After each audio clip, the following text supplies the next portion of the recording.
Muy buenos días y bienvenidos un día más a la hora del whisky, mi rincón favorito dentro de Economía para Adultos. Hoy quiero empezar con una frase del gran Ortega y Gasset, que seguramente muchos de vosotros habéis escuchado, que es aquella de yo soy yo y mi circunstancia, y si no la salvo a ella, no me salvo yo. Y es que creo que estamos en el momento social en el que cargamos toda la responsabilidad en lo que nos rodea, simplemente para no hacernos cargo de lo que somos y de la culpa que podemos tener a la hora de tomar ciertas decisiones. ¿Con quién mejor que con el invitado que cuento hoy para hablar acerca de la situación de los jóvenes, saber cómo la capacidad económica que tenemos a día de hoy siempre se puede mejorar, qué situaciones tenemos y cómo podemos afrontar desde la responsabilidad individual para llegar más lejos? Y claro, hacer todo esto de la mano con Marc Urgell, pues no puede ser mucho mejor. Así que Marc, muy buenos días y muchísimas gracias por estar aquí. Buenos días y un placer, gracias por invitarme. Marc, bueno, de sobra conocido para todos los suscriptores de EPA, es un empresario, socio fundador de Avast Global, despacho con sede en Andorra la Vella, también en Barcelona y ahora por fin en Dubái. Y bueno, también conocido divulgador sobre materia fiscal, sobre temas económicos y sociales, tanto en el podcast de Spicy Fortuna, que veo con total asiduidad, como en otros medios de comunicación. Y hoy, Marc, la verdad que muy agradecida porque estés en la hora del whisky. Quería plantearte cómo he dividido un poco todas las preguntas que me gustaría hacerte. Perfecto. Y la idea es hacerlo en unos 4 bloques, ¿vale? Vamos a empezar hablando de quién es ese Marc cuando no está en redes sociales, porque es más tú a nivel individual. Por otro lado, vamos a hablar acerca de la sociedad, de la juventud y sobre todo del autoengaño, si me atrevo a decirlo así. Por otro lado, dinero y negocios, lógicamente. Y el último bloque, el mejor para el final, que sería el Madrid Economic Forum, por supuesto. Perfecto. Así que empezando por este primer bloque, quisiera preguntarte, siempre que se te presenta se habla de provocador, de fiscalista, de un gran divulgador y un gran empresario. Del Marc que paga nóminas al Marc más polémico, ¿cuál es el que duerme mejor? Los dos. Duermo bastante bien, la verdad que creo que cuando tu día es agotador, llegas a la cama y es difícil dormir mal, ¿no?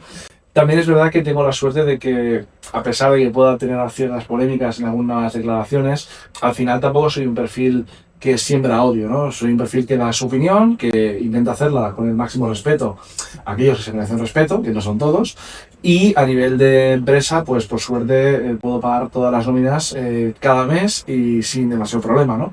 Entonces creo que un empresario, no obstante, en esa pregunta, el empresario es el que dormiría peor, especialmente si tuviera problemas económicos, ¿no? Por suerte, a Avast de momento le va muy bien y por tanto pues duermo muy feliz, muy tranquilo y muy orgulloso de pagar pues esas 50 nóminas cada mes, que son muchas nóminas.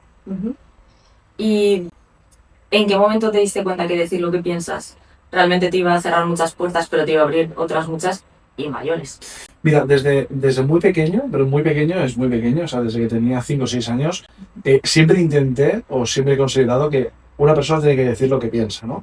Decir lo que piensa con ciertos filtros, porque la sociedad nos impone filtros, hay el respeto, la educación, también el principio de no agresión, ¿no? Que es un principio bastante importante, pero creo que callarte lo que piensas o no dar tu opinión por si te pueden cancelar, ¿vale? Que es algo que ha ocurrido mucho estos años, creo que es de cobarde. Y, ojo, yo respeto la cobardía también, ¿eh? Y creo que hay muchos empresarios en España que son muy cobardes porque nunca se han atrevido a decir que están en contra de la ideología dominante, que ha sido pues el wokismo, el progresismo estos últimos años, ¿no? Creo que ahora hay un pendulazo importante, ahora va a cambiar todo bastante, pero no dar la cara cuando toca tiene un precio, y es que se alarga el periodo de wokismo, progresismo, etcétera, ¿no? También entiendo que como empresario yo siempre digo lo mismo, si no dices nada, pasas inadvertido y está bien, ¿no? Si dices algo, tienes un riesgo. Te puede ir bien o te puede ir mal.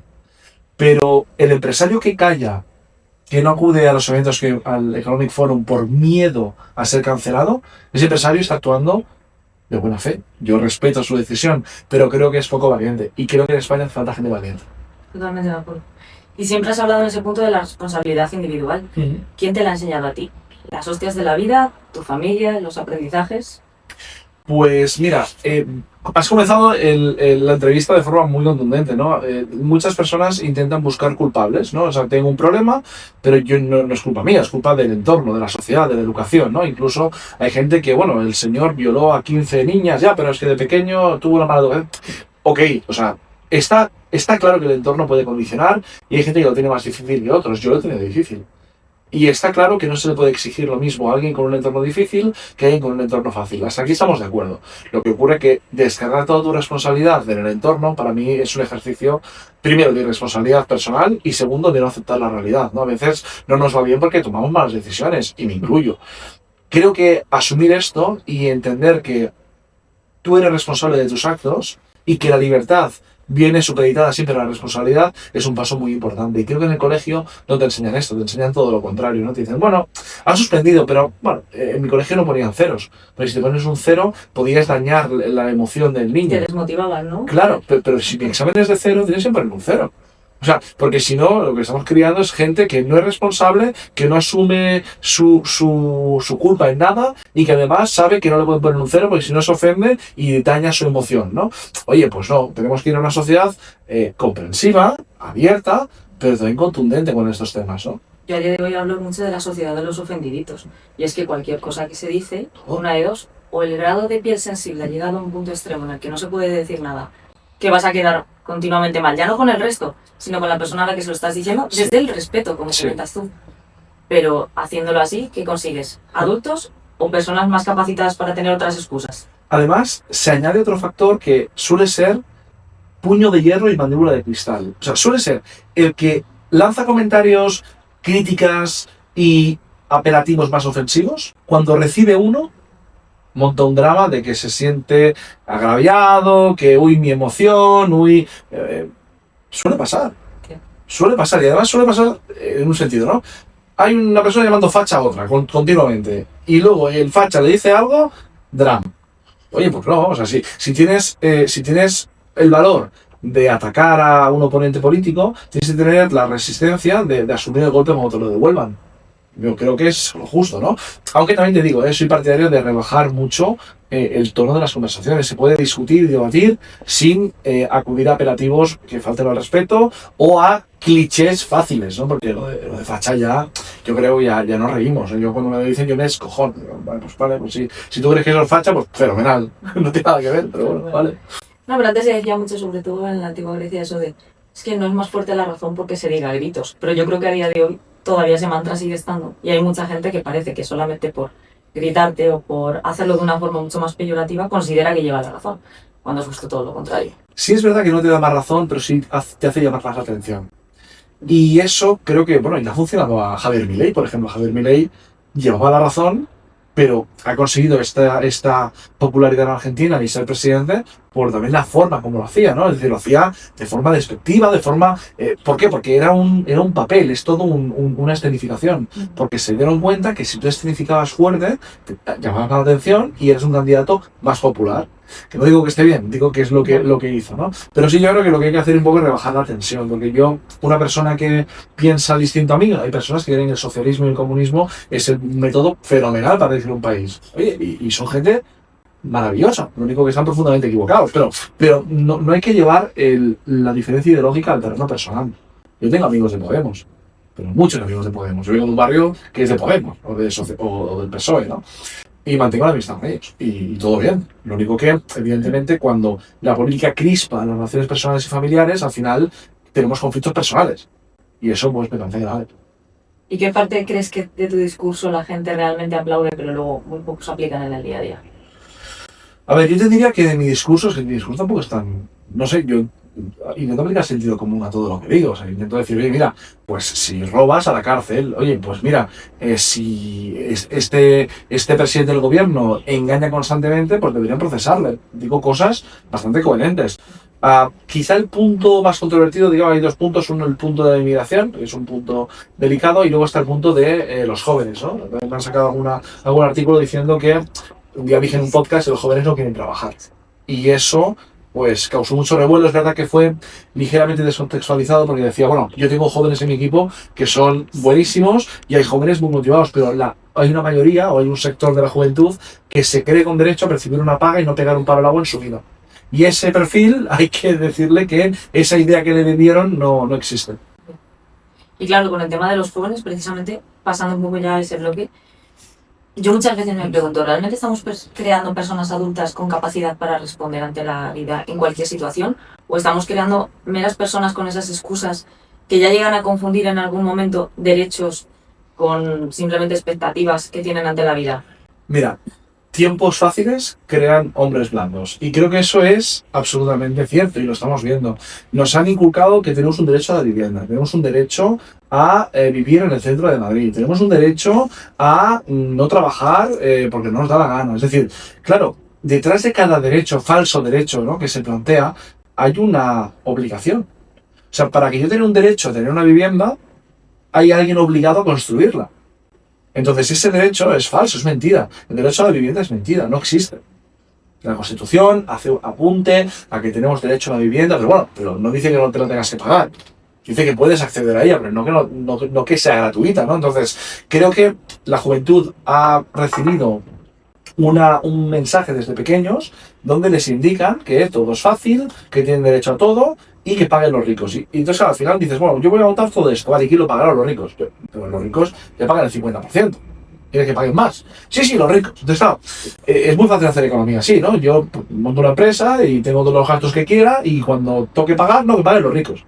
No, hay que ser responsable con la gestión de los fondos públicos. Y lo que está pasando en España es que están derrochando. Ayer, en la conferencia que daba en la Rey Juan Carlos, lo decía. Decía, mira, el problema es que en España hay pocos impuestos. Hay pocos impuestos.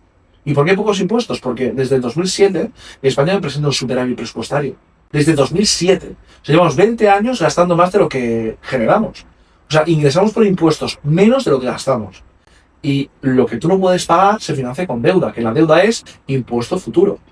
Entonces, faltan impuestos en España. O faltan impuestos en España, O se gestionan. o sobra gasto público. Y en mi opinión, evidentemente, estoy convencidísimo que hay un problema de gestión de gasto público, hay despilfarro público.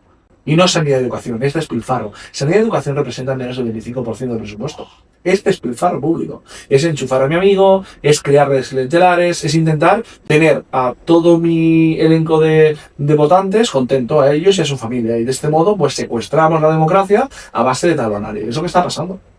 Y desde hace bastante tiempo, además. Sí. Y claro, yo me vas a permitir, pero cuando hay una persona de más de 30 años, sana, formada, relativamente con todas las herramientas para salir adelante y sigue viviendo en casa de sus padres, ¿esto es un fracaso del sistema o un problema personal?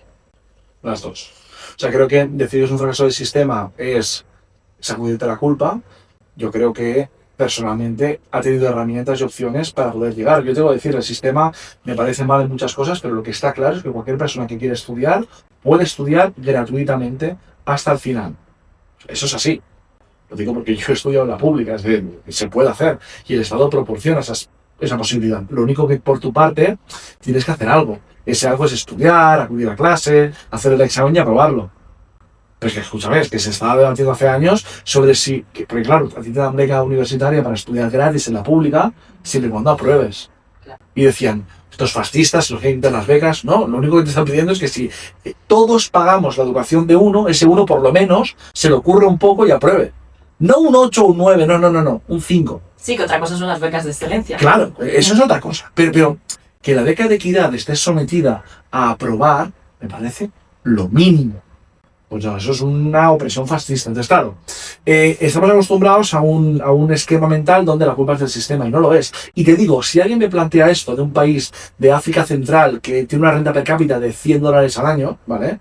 Te lo compro. Porque un chaval en una aldea de África está hablando en plata jodido, ¿vale? Pero si haces en Madrid o en Barcelona o en cualquier ciudad de España, estás en un país que dentro de todo lo malo es un país con oportunidades. Entonces, quien no llega es porque no quiere. Si estás sano, tienes plenas capacidades, si no llegas es porque no quieres. Y me dirás, ya, pero puede haber familias desestructuradas, con un padre que te maltrata. Puede haber un montón de cosas. Y entiendo que eso dificulta tu progreso, pero al final depende de ti. Depende de ti. Y también te digo, la meritocracia, que para mí es muy importante, tiene que garantizar igualdad de oportunidades. Y no nos perdamos, el hijo de un rico siempre tendrá más posibilidades que el hijo de un pobre. Siempre. Pero se trata no de tener las mismas, porque eso es imposible. Se trata de que el pobre tenga suficientes posibilidades como para llegar. Y creo que hoy eso se cumple.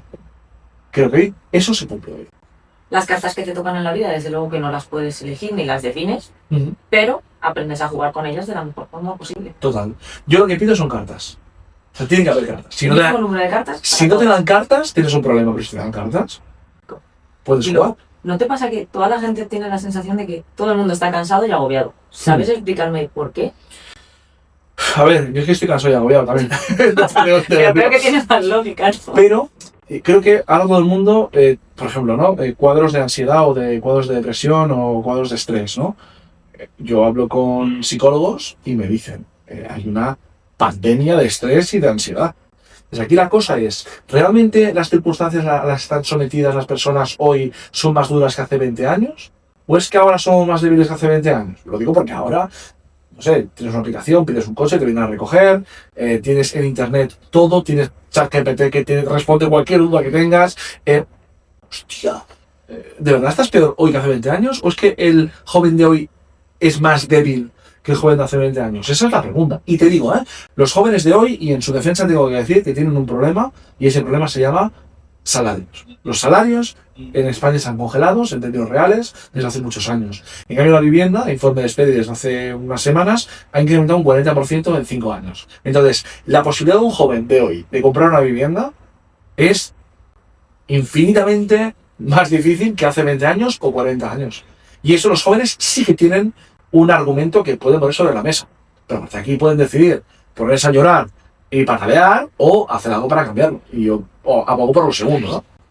¿Y no crees que llega al punto ahí también, no solo con el tema de la vivienda que lo comentabas antes, sino con otros aspectos, que se llega a confundir derecho con expectativa? Es decir, Sí. nos han creado una especie de ideal donde vamos a tener todo de forma sencilla y no nos va a costar casi esfuerzo. Yo la cultura del esfuerzo la defiendo desde siempre, porque, no sé, desde chiquitita yo veía a mis padres trabajar y mi trabajo era estudiar.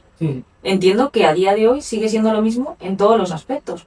Sí, claro, yo así lo veo. Lo que pasa es que, por ejemplo, un chico joven en mi empresa pues dejó el trabajo a los 3 meses porque decía que 8 horas trabajando más 1 hora de camino de ida y 1 hora de vuelta, que eran 10 horas al día y que no tenía vida. Y dejó el trabajo.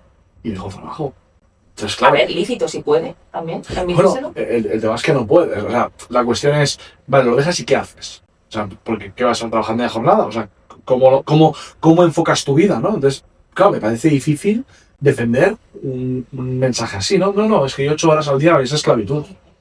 No, es que no es esclavitud, trabajar 8 horas al día me parece lo mismo. Pero si tú hablas con gente pues más de izquierdas que dice, no, jornada de 4 días a la semana. ¿Por qué? Porque ven que hay un grupito así de gente que trabajar no le gusta mucho y que este mensaje cala bastante. Claro, si yo te prometo que trabajarás un día menos y que cobrarás lo mismo, escúchame, a mí me gusta trabajar menos, ¿eh? O sea, te lo digo de verdad, ¿eh? O sea, yo si me puedo hacer fines de semana de 3 días, oye, espectacular. Lo que pasa es que entiendo que no es posible, ¿vale? Trabajar mucho menos, ser igual de productivo y ganar lo mismo, o ganar más. Y además, el problema no es que ganan poco. ¿Por qué quieren reducir los días de trabajo? O sea, ¿cómo compatibilizas que quieres ganar más con reducir tus horas de trabajo? Lo que decías antes, que pagan los ricos, o sea, entiendo que paga el empresario. Ese es el planteamiento. Pero claro, al final, cuando hay un porcentaje pequeño de la población que sustenta el resto, ese porcentaje pequeño acaba cansándose, ¿eh? Y estamos en un punto de crispación significativa, en mi opinión. Totalmente. Y ahí donde entran también las soft skills, ¿no? Porque estamos hablando un poco de educación y de todo lo que tiene que ver con la parte de formación, Sí. pero es que hay gente que no se atreve a llamar por teléfono, que no sabe decir que no te puede resolver un imprevisto. O sea, ¿esto es fragilidad emocional o qué nos pasa? A ver, aquí sin ánimo de destruir la responsabilidad individual, pero es verdad que en el colegio te enseñan las partes del volcán, las partes de la célula, que puede ser célula vegetal o animal, el núcleo, todo eso te lo Todavía te explican. acuerdas, ¿no? Me acuerdo un poco, porque si me lo preguntan puedo responderlo, pero no te enseñan ni a hablar en público, ni te enseñan a escribir. No escribir un dictado, no, escribir de, oye, véndeme este producto, hazme un escrito de descripción del producto. No te lo enseñan. Inglés, otra skill importantísima que mucha gente no domina. Y es en un mundo global es imperativo. Entonces, a mí me llega gente que no sabe escribir, no sabe hablar y no sabe inglés. Y me contratas y a veces digo, venga, sí, 1.500 euros. Y digo, esto es muy poco. A ver, o sea, tú primero tienes que aprender a hablar, a escribir y inglés. Y hacer algo, porque aparte, este es un tema, ¿eh? Es cierto que hay una responsabilidad del modelo educativo que no te enseña lo importante. Y eso el alumno tiene la culpa. Pero el alumno sí que puede, fuera de ese horario lectivo, ir a YouTube, cosa que hace 20 años no teníamos, y aprender de todo gratuitamente. Porque hay formaciones que hay que pagar y que están muy bien y que, oye, yo quien quiera contratar una formación que lo haga, pero es que sin pagar gratuitamente en YouTube tienes un montón de información. Entonces no necesitas ir a una academia. Da igual el programa educativo. ¿Tú qué quieres formarte? ¿En oratoria? Tienes a Fernando Miralles, que es el mejor en oratoria, que lo traemos, por cierto, a Madrid Economic Forum y que es muy amigo mío. Fernando Miralles te enseña gratis en internet. Y luego, si quieres profundizar, de un curso muy bien de precio para acabar de mejorar. Ostras, pues antes de exigir un sueldo digno, bla, bla, bla, quizá céntrate en qué aportas tú a la empresa, ¿no? También me pasa mucho que me dicen, no, es que trabajar en Avast me aportará mucho. Digo, ya, pero no se trata de que yo te aporte a ti, se trata de que tú también me aportes a mí. Entonces, hay un enfoque que creo que es erróneo. Y las soft skills en este contexto son importantes. Y si el colegio no te lo enseña, búscate la vida. Pero ahí entra un poco también lo que decías dentro de Fer Miralles cuando comentaba lo del pensamiento autocrítico, porque si no, me gustó mucho esa frase que dijo, creo, en un podcast, era básicamente, si no tienes pensamiento autocrítico, otros pensarán por ti. Entonces, ¿qué habilidades crees que diferencian al que despega, del que se queda siempre apalancado en, joder, pues igual lo que hago no me gusta, estoy aburrido en mi trabajo, pero ¿qué voy a hacer si no? Ayer que hice una charla en la Rey Juan Carlos, me vinieron muchos chicos jóvenes, estudiantes, que me pedían consejo, ¿no? Que yo le digo, oye, yo te voy a dar mi opinión, pero tampoco soy aquí una autoridad para tener un consejo. Pero le di un consejo a uno que creo que es interesante y es, si te invitan a un evento, si te invitan a una charla, si te invitan a... Ves. Ves porque habrá muchas que irás y no te servirán para nada. Conocerás a alguien, aprenderás alguna cosa, en otras no aprenderás nada, porque te contarán lo de siempre, te dirán, no, tienes que estar enfocado, ya, bueno, eso ya lo sé. Pero conocerás a gente y ¿qué harás? Cultivarás tu mente, mejor o peor, ¿vale? Pero sobre todo conocerás a gente y harás contactos. Desde luego, donde no vas a aprender y donde no vas a conocer a nadie es en el sofá de tu casa. Y eso lo tengo clarísimo. Yo si destaco por algo es porque voy a los sitios, porque me muevo, porque digo, venga, va, vamos a hacerlo. Hay mucha gente que dice, no, yo prefiero no ir a nada, voy a alguno al año y ya está. No. Ostras, si tienes oportunidades, muévete, infórmate, ves, conoce gente, crea contactos, porque las habilidades sociales y los contactos que puedes generarte pueden ser la diferencia de tu valor. Hay empresas que contratan a gente por sus contactos. Entonces, si tú sabes que eso es un valor intrínseco a tu persona, úsalo. Es decir, conecta con gente, habla con gente, conoce a gente, muévete. Y creo que eso es algo que muchas personas en el colegio pues ni te lo explican. Hay gente también que es más introvertida, lo tiene más difícil. Pero para mí te diría que oratoria, saber escribir bien, idiomas y tu red social en el sentido estricto, ¿no? Tus contactos que también tienen un valor muy importante. Es como muchas veces decía mi abuela aquello de, no tengo el barco, pero sé a quién llamar que tiene el barco. Es mejor. No pagas amarre, no pagas seguro, es muchísimo mejor. Y entrando un poco también dentro de lo que es la parte más social y de manipulación, antes hablabas del tema político. Siempre se suele hablar de lo que es la polarización política, pero muy poco de anestesia mental. ¿Hasta qué punto estamos condicionados y es mucho más cómodo el hecho de que todo nos dé igual y que no hagamos caso? Mucho más cómodo, es decir, yo prefiero vivir pensando que soy libre, pensando que las elecciones pues son una forma de que mi voto es importante y pensando que Pedro Sánchez dice la verdad, prefiero eso que asumir que mi voto no es relevante porque hay un modelo que está corrupto, que Pedro Sánchez miente continuamente y que mi vida es una puta mierda. Hablando claro y sí. Es así. Yo, ¿para qué voy a reflexionar sobre si mi vida me gusta o no? Si no me gusta. Me pongo el fútbol y veo por el Madrid y a ver qué hace hoy, ¿no? Yo tengo unas cañas con los colegas, soluciono el mundo y ya está. Y ya está. En cambio, creo que tomar acción, o sea, ser consciente de cómo estás en tu vida es importante y tomar acción para cambiarlo también lo es. También hay una pregunta que le hago a muchas personas que dicen, digo, ¿cuál es tu problema? No, mi problema es que no sé inglés. Y vale, ¿qué has hecho hoy para solucionarlo? Nada. Bueno, pues si sabes que tienes un problema pero no haces nada para solucionarlo, pues igual... Hay una frase que dijo ayer Gustavo que dijo... el hombre suele sobrevalorar lo que puede hacer en un año e infravalorar lo que puede hacer en 10. Y aquí la constancia y el largo plazo es algo importante. O sea, no vas a aprender inglés de un día para otro, pero si en 10 años tienes una rutina de aprendizaje, sí lo vas a conseguir. Alegoría total al interés compuesto en finanzas. Absolutamente. ¿Y quién crees que es más peligroso? ¿El político que miente o el ciudadano que pasa de todo y le da igual? Hombre, por poder el político que miente. Pero piensa que el político que miente solo tiene fuerza si el ciudadano no mira. Con lo cual, un político que miente ante una sociedad que no está anestesiada, cae. Pero un político que miente ante una sociedad que está anestesiada es el rey del mambo, es lo que está pasando ahora. Totalmente, sobre todo porque también influyes mucho más en tu círculo. Es lo que hablábamos de las personas que te rodean, ¿no? Claro. Entonces, si yo soy una persona que tiene ese pensamiento autocrítico, que está buscando luchar un poco contra, no sé, contra el mantra general y salir un poco de la zona de, odio decirlo de la zona de confort, pero es cierto. O sea, buscarte las habichuelas y decir, voy para adelante, a ver qué hay aquí. Claro. Me doy la leche, no me la doy, pero por lo menos aprendo y me llevo algo de eso. Totalmente.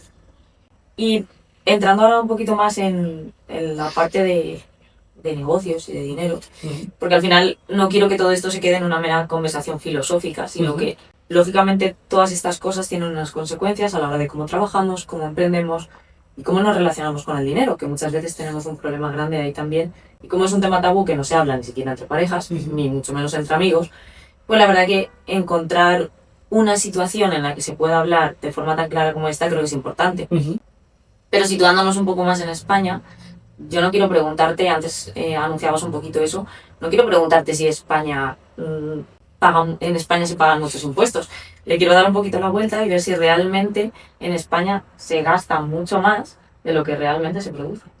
Sí, o sea, España, digamos, la frase que no me gusta tampoco, pero está viviendo por encima de sus posibilidades. Y la prueba es que lleva 20 años en déficit público. Está gastando más de lo que ingresa, con lo cual es indiscutible, es una realidad matemática. O sea, ingresamos menos de lo que gastamos. Pero el problema es que en lugar de gastarlo en el bienestar de la población, se está gastando en partidas que no tienen sentido. ¿Vale? Es decir, piensa que ya un 2% de la deuda ya va directamente a pagar los intereses de la deuda. Es decir, el 2% del gasto público ya va a pagar intereses de deuda. Con lo cual eso es un gasto de todos que no revierte en ningún servicio público para el ciudadano. Luego tenemos pues múltiples ayudas al extranjero, tenemos departamentos y ministerios que pues, no sé hasta qué punto tienen sentido, duplicidades administrativas infinitas, asesores, consultores, bueno, no sé, en Madrid aquí hicisteis un informe sobre el impacto de género de la M30, por ejemplo, un estudio que básicamente se centraba en analizar si conducían más hombres o mujeres y por tanto si era una infraestructura machista o no. Y aquí ha habido, pues el señor Garzón cobró unos honorarios por este informe. Pues como esto, hay 500.000 informes. Entonces, claro, la pregunta es, ¿nos gastamos demasiado? La respuesta es que sí. Y luego, ¿nos gastamos el dinero en lo adecuado, en lo necesario? La respuesta es que no. Entonces, para mí el punto clave es esto, es entender que el político gasta de una forma irresponsable. Pero es muy fácil. Esto lo explicaba Milton Friedman en el libro La libertad de elegir. Decía, mira, si yo tengo que comprar un regalo para un tercero, yo me fijo en el precio, pero no me fijo en si es útil, porque al final yo no lo voy a utilizar. Si yo me compro un regalo que paga él y lo voy a usar yo, me fijo en la utilidad. Y el precio me da igual porque lo paga él.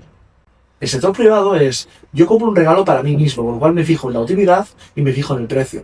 Pero que el sector público es lo contrario. Compro algo que ni uso yo ni pago yo, con lo cual ni me fijo en el precio ni me fijo en la utilidad. Y por eso el sector público es más ineficiente que el sector privado. Porque si en el sector público hay 5 tíos que no pegan un palo al agua, que están todo el día tomando café, porque hay funcionarios que hacen eso, ¿vale? Yo soy el jefe y como yo no pago sus sueldos, digo, va, da igual. Yo no les tiro encima nada, ellos cuando yo me columpio tampoco dirán nada, y aquí nadie dice nada y todos felices. En mi empresa, si veo 5 tíos tomando el café todo el rato, como yo les pago las nóminas, les digo, perdona, se acabó. O vas a trabajar o te vas fuera. Y esa es la diferencia de eficiencia del sector privado y del sector público. Una cuestión estrictamente de incentivos e intereses. Entonces, ¿qué opino? Pues que el gasto público hay un derroche total, porque hay gente comprando regalos para terceros que no pagan ellos. Buena definición la de Milton Friedman. Muy buena. Y, de hecho, cuando se habla del tema de impuestos, ¿por qué pagar muchos impuestos no te convierte automáticamente en ser un buen ciudadano? Vale, porque mira, hay una anécdota muy buena. Estuve en Roma hace unos años y fuimos a visitar, bueno, hacemos turismo y visitamos pues iglesias y templos y tal, ¿no? Y había una entrada que yo siempre dono algo, porque me parece que es lo propio, ¿no? Para la conservación y tal. Y entro, pero viene un señor y dice, no, antes de entrar, done. Y digo, bueno, voy a entrar y cuando salga ya donaré. Y me dice, no, donativo obligatorio. Y digo, a ver, si es obligatorio, no es un donativo, es un precio, ¿vale? Pues aquí opino exactamente lo mismo. Quien paga más impuestos no es más solidario, porque está obligado a hacerlo. En todo caso, contribuye más, pero no es más solidario. O sea, lo que pagas de impuestos no es un indicador de cuánto solidario eres. Solidario es, no teniendo la obligación de hacerlo, la obligación legal, hacerlo. Yo dono a ONGs, colaboro con proyectos en RSC desde mi empresa, patrocino al equipo de chicos con discapacidad para ayudar a la iniciativa. Eso es ser solidario. Pero pagar impuestos no es ser solidario. Es cumplir con lo que te obligan a hacer, ¿no? Donativo solidario, o sea, es que es un oxímoron de toda regla, ¿no? Totalmente. Es como tolerancia cero. Bueno, pero yo creo que en el vocabulario también ese juego ayuda mucho a que todo el mundo lo veamos mejor o que claudiquemos con eso, ¿no? Exacto. Pero hablando también del tema de impuestos, en el Spicy Fortuna, en el podcast, que vamos, lo veo muchísimo porque habláis de dinero, aquí, claro, me gusta escuchar. ¿Sabrías decirme algo sobre el dinero que la gente no dice, pero que realmente todo el mundo piensa? Que el dinero es muy importante. Es muy importante. Creo que todo el mundo lo piensa y mucha gente no lo dice, ¿no? Y dice, no, a mí el dinero me da igual.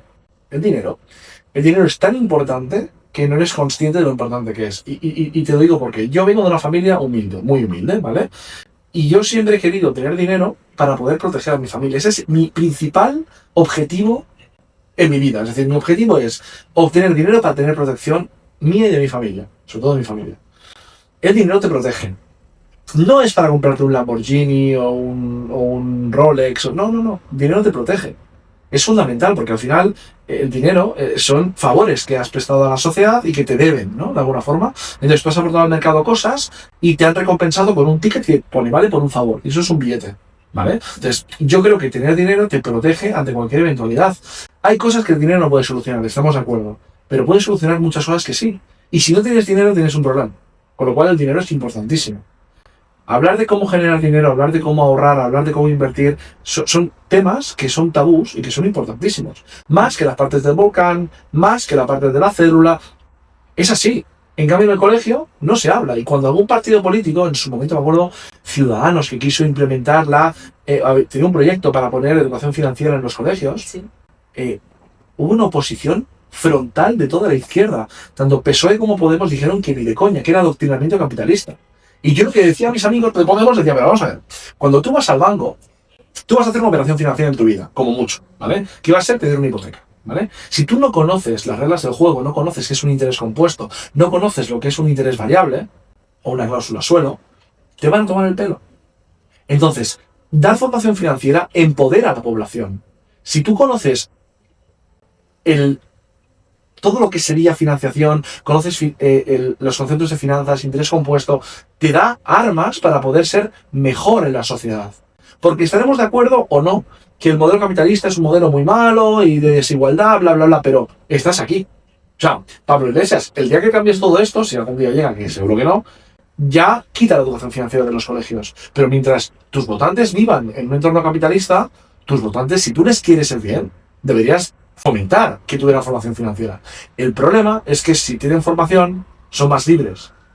Y la pregunta es si los partidos de izquierdas quieren que sus votantes sean libres o no. Esa es la gran pregunta. En general el político no. Al final siempre, esto en economía conductual se trata mucho y se habla siempre de las slippery slopes, que son una especie de pendiente donde cada vez que vamos aceptando alguna política que nos van metiendo, aceptamos con más facilidad la siguiente. Correcto. ¿Por qué? Porque a mí ya me han obligado a que tengo que pagar X impuestos con X objetivo, el año que viene me van a subir ese impuesto, claro, pero es que ya me lo pusieron ya lo voy aceptando y tengo como menos lucha ciudadana, menos lucha social por parte del individuo, claro, que está como más anestesiado.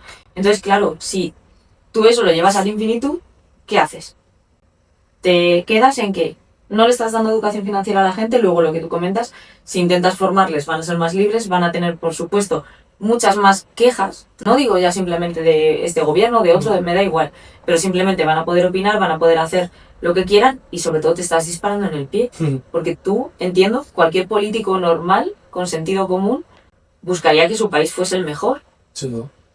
¿Y eso cómo lo consigues si la gente no es libre y solamente es dependiente? Ojo, con esto no digo que todo el mundo deba emprender, no digo que todo el mundo deba montar empresa, no digo que no tenga que haber funcionarios, pero lo que no puede ser es que estemos en el punto en el que estamos hoy día en España.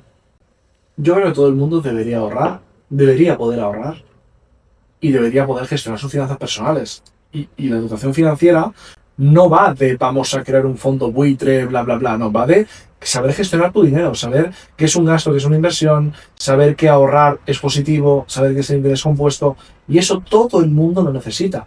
Un ejemplo muy claro, un chico va al banco y le dice, oye, quiero comprarme el nuevo iPhone. dicen, hay un crédito al consumo, no tienes un duro, pero yo te lo pago. Y solo tienes que pagarme 60 euros al mes. Y el chico sale contentísimo con su iPhone, sin saber que ha firmado un contrato que pone que tiene que pagar 60 euros al mes durante 5 años. Le sale el iPhone por 3.000 o 4.000 euros. Si tú tienes educación financiera, puedes tomar esa decisión si quieres, pero eres consciente de la carga de intereses que estás asumiendo. Ese chico cuando salió del banco no sabía ni lo que había firmado, porque ni se lo había leído, ni el coste financiero de anticipar ese bien, por cierto, no de primera necesidad, muy prescindible. Creo que la educación financiera en cualquier aspecto es positiva y no se imparte precisamente de forma deliberada para que la gente sea menos libre y más pobre. Y también porque si no, no cala igual el discurso contra los ricos.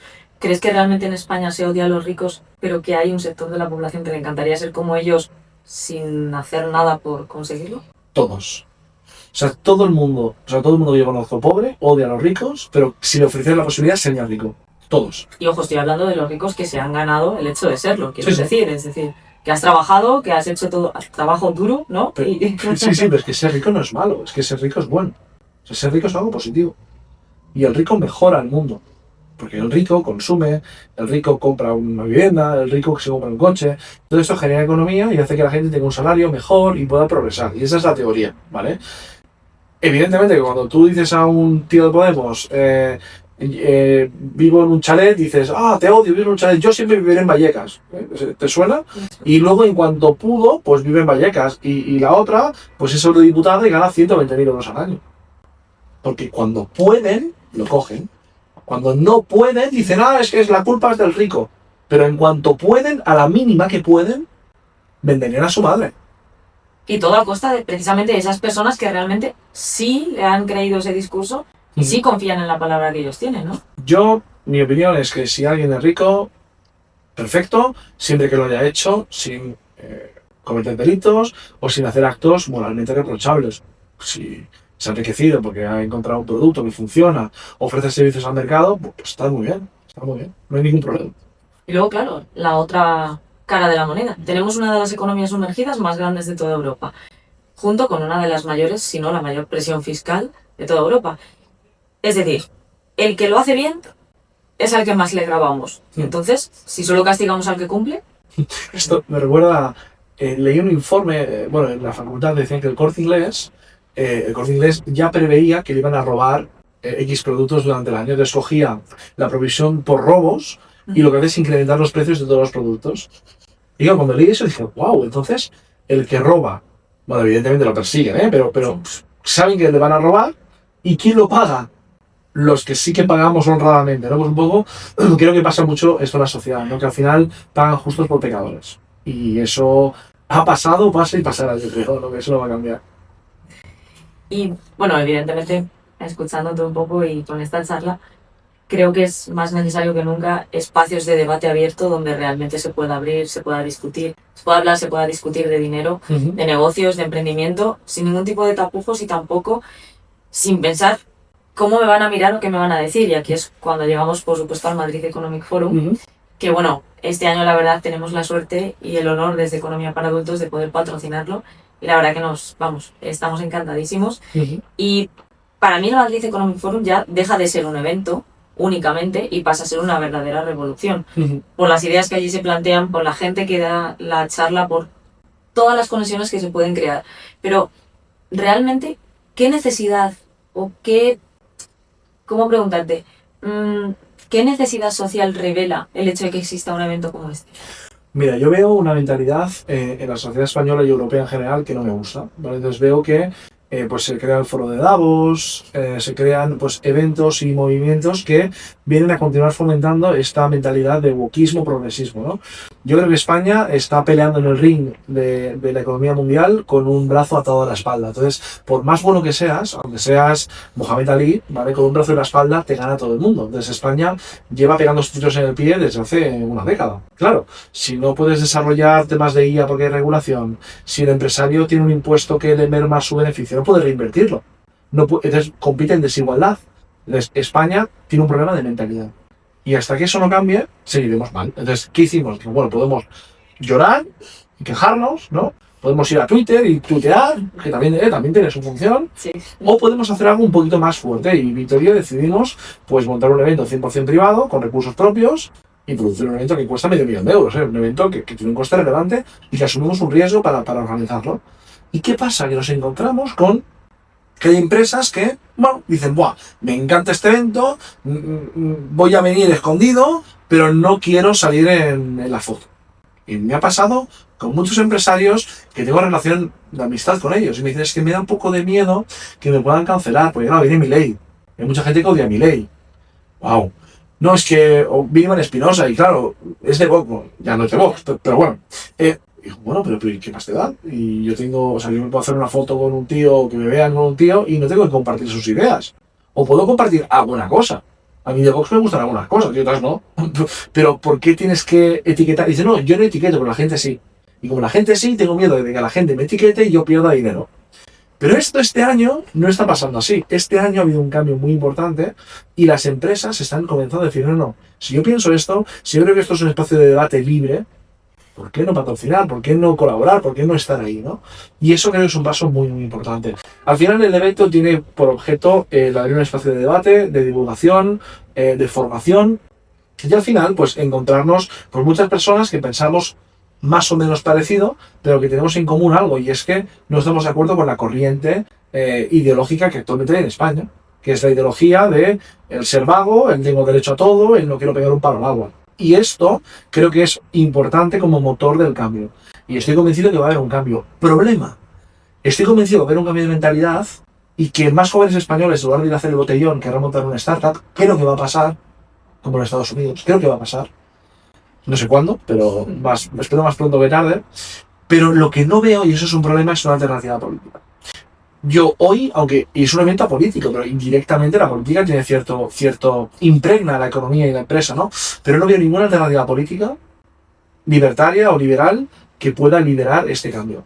Entonces, la alternativa política que veo al gobierno de Sánchez es algo que tampoco me encaja. Entonces, claro, sin una iniciativa política sólida, el cambio va a ser muy complicado. Pero bueno, hay que comenzar por donde comenzamos. Y además, sobre todo, enfocándolo desde la perspectiva individual de cada uno. Es decir, la política nos afecta a todos, por supuesto la política nacional, la política internacional, pero me afecta mucho más lo que yo tengo en casa y en mi bolsillo. Claro. Y si yo voy a un evento de estas características, y no solo al Madrid Economic Forum, sino en el día a día, busco estar pendiente de las noticias, busco formarme, busco todo lo que hablábamos antes, creo que también es una buena forma de llegar al punto en el que me la subo un poco más, sinceramente, lo que pasa a nivel político, porque yo en mi casa barro yo y me organizo yo las cosas lo suficientemente bien como para que cualquier estupidez que diga el político de turno me afecte, pero me afecte muchísimo menos y esté cubierto por otro lado. El problema, y es un problema que es más de fondo, los impuestos es un problema pequeño, entre comillas. El problema importante es la regulación. Se piensa que Sánchez ahora está diciendo que quiere censurar las redes sociales, quiere censurar la comunicación. Todo esto afecta a nivel de información que accedes, afecta a tu algoritmo, afecta a todo. Entonces, eso te intentan robar incluso la libertad de conocer. Y eso es grave, ¿no? Entonces, creo que o comenzamos a organizarnos y a crear plataformas con el apoyo suficiente, o al final esta gente va a acampar a sus anchas. Y creo que es un problema más grave de lo que pensamos. Y mucha gente dice, bueno, a mí no me afecta. Bueno, a ti no te afecta hoy. A ti no te afecta hoy. Vamos a ver en el futuro. Como dejes que hagan lo que quieran porque a ti no te afecta, el día que a ti te afecte, el resto de ciudadanos no te van a apoyar, ¿eh? Con lo cual, ten en cuenta que hay personas muy perjudicadas y que evidentemente la unión en este caso es fundamental para plantar cara a estas situaciones, ¿no? Dicho esto, vemos más empresas involucradas, estamos súper contentos que estéis como patrocinadores del evento, muy orgullosos además. Creemos que es importante que las empresas den un paso adelante. Y el año pasado creo que costó mucho más y este año está funcionando, pero que muy bien, ¿eh? De hecho, ahora comenzamos a sacar más patrocinadores, más colaboradores y creo que queda un mapa de empresas muy completo y muy potente. Maravilla. Y obviamente 100% iniciativa privada, o sea, no hay ningún planteamiento. No hay ninguna ayuda pública, no hay ningún partido político detrás que financie nada, no tenemos ninguna influencia en ningún partido político y nos han planteado, ¿puede hablar fulanito? No, nosotros somos independientes. Hemos invitado a economistas, todos, a Anxo Bastos, a Daniel Lacalle, a Juan Ramón Rayo, también a periodistas o a divulgadores mojano como Juan Sotibars, como Altozano. Bueno, son gente muy de economía, muy de ideología, muy de empresa. También está Fernando Miralles para hablar de oratoria, que es una soft skill muy importante. Y alguna sorpresa más que no puedo desvelar, pero que creo que va a sumar muchísimo al evento. El cartel está incompleto, falta alguna sorpresa más. Se lo pregunto ahora cuando Eso, tapemos las cámaras. eso es. ¿Y qué te gustaría realmente que la gente se llevase del Madrid Economic Forum del 2026? Mira, hay 3 pilares, ¿vale? El primer pilar es disfrutar de las charlas, aprender de los economistas y vivir la experiencia en vivo. El vivirlo, el sentirlo, yo el año pasado parecía un niño del Día de Reyes, o sea, era algo mágico, ¿no? Y también ver el apoyo de miles de personas que están ahí por una causa y con unas ideas muy parecidas, eso es reconfortante. A veces te sientes solo, pues no estás solo, ¿no? Luego hay 2 verticales también muy importantes. Una es lo que decíamos antes de ves al evento, muévete, no te quedes en el sofá, ¿no? La red de contactos que sacas, el networking que haces, las amistades que surgen de este evento, es algo que para mí también es muy importante, es la experiencia. Ver charlas las puedes ver desde YouTube. O sea, las charlas es la excusa para reunirnos y para debatir, ¿no? Creo que ese segundo bloque de la red de contactos y del networking es importante. Y el tercer bloque es el apoyo a un proyecto o una iniciativa. Ningún loco se ha atrevido a hacer esto. Pues si hay 2 locos, según Víctor y yo, que hemos decidido lanzarnos a hacer esto, ¿qué menos que apoyarlo? No te digo que tú lances un evento y te gastes medio millón de euros. No te digo eso. Digo que si algunos locos lo hacen, aprovecha y súmate. Súmate porque lo necesitamos y lo agradecemos mucho. Y creo que solo con eso este proyecto puede escalar. Y puede escalar hasta el punto de ser más influyente aún si cabe. Totalmente. Bueno, yo siempre digo más influyente de habla hispana. O sea, Sí. lo es y lo será seguramente también con perspectiva internacional. O sea que yo encantada de sumarme a la locura.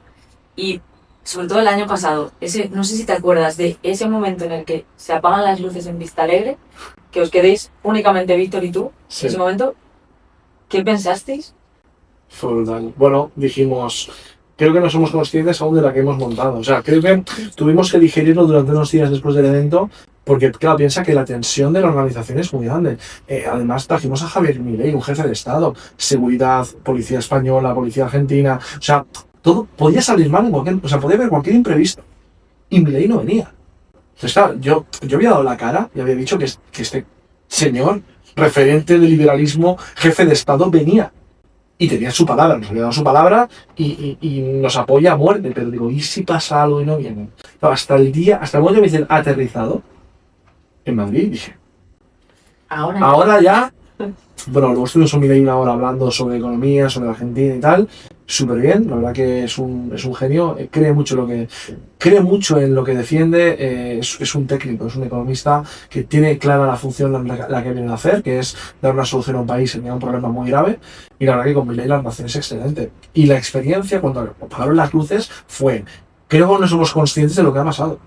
Y con el paso del tiempo creo que la perspectiva se va ganando, ¿no? Y bueno, creo que, no diré irrepetible, porque creo que lo vamos a repetir y lo vamos a mejorar. Pero el primero fue mágico. O sea, yo recuerdo llegar a casa y decir, vaya la que hemos liado.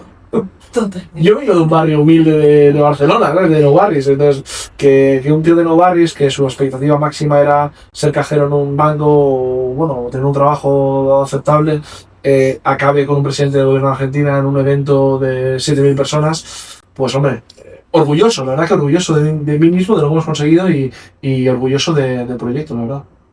No es para menos. ¿No? Pues ahora sí me vas a permitir la última pregunta, no solamente te la hago a ti, sino también a la audiencia, y es que ya sabéis que me encanta leeros siempre, entonces bueno, os dejaremos aquí el correo para que contestéis, si no también lo podéis hacer por mensaje directo en redes sociales, en este caso en Instagram.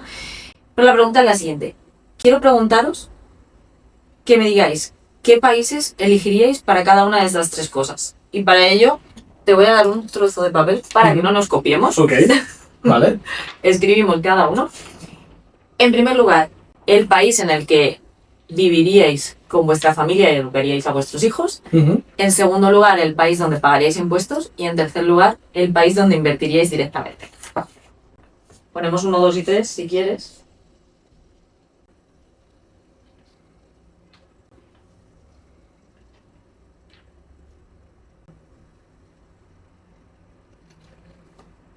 ¿Crees que coincidiremos en algún?